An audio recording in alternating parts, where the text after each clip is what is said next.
അസ്സലാമു അലൈക്കും. ഇന്നൊരു സത്യമായ കഥയാണ് ഞാൻ പറയാൻ പോകുന്നത്. ഒരു മനുഷ്യൻ്റെ ജീവിതത്തിൽ നടന്ന ഒരു അത്ഭുതം എന്ന് പറയാം. അവനൊരു സാധാരണ ഫാമിലിയിൽ നിന്നുള്ള മനുഷ്യനാണ്.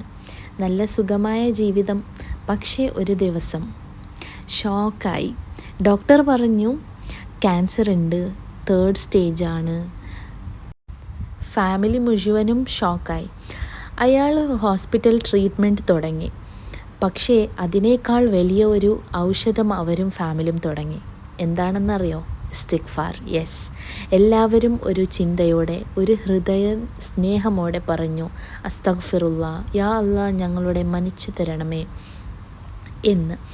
രാവിലെയും രാത്രിയും നടക്കുമ്പോഴും ഉറങ്ങുമ്പോഴും അവർ ഇസ്തിഗ്ഫാർ പറഞ്ഞുകൊണ്ടേയിരുന്നു. 2 മാസം കഴിഞ്ഞു. അയാളുടെ സ്കാനിങ് ചെക്കപ്പ് ടൈമായിരുന്നു. അതിൽ വന്ന റിസൾട്ടാണ് എല്ലാവരെയും ഷോക്കായി, വണ്ടർ ചെയ്യിപ്പിച്ചത്. ഡോക്ടർ തന്നെ ഷോക്കായി. ക്യാൻസർ ട്രേസ് ചെയ്യാൻ പറ്റില്ല, ഇത് റിയൽ മിറാക്കിളാണ്. അവനും അവൻ്റെ ഫാമിലിയും അറിഞ്ഞിരുന്നു. ട്രീറ്റ്മെൻറ്റ് നന്നായിരുന്നു. പക്ഷേ മനസ്സിൽ, ജീവിതത്തിലും നടന്ന ശുദ്ധി, ഇസ്തിഗ്ഫാറിൻ്റെ ശക്തിയായിരുന്നു മെയിൻ കാരണം. അപ്പോൾ ഇസ്തിഗ്ഫാർ എന്ന് പറയുന്നത് വളരെ സിമ്പിളാണ്, പക്ഷെ അതിൻ്റെ ഫലം വലിയ മരവും ആകുന്നു.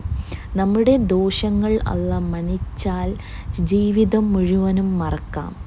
സേ അസ്തഗ്ഫിറുല്ലാ now, forgive me ya Allah.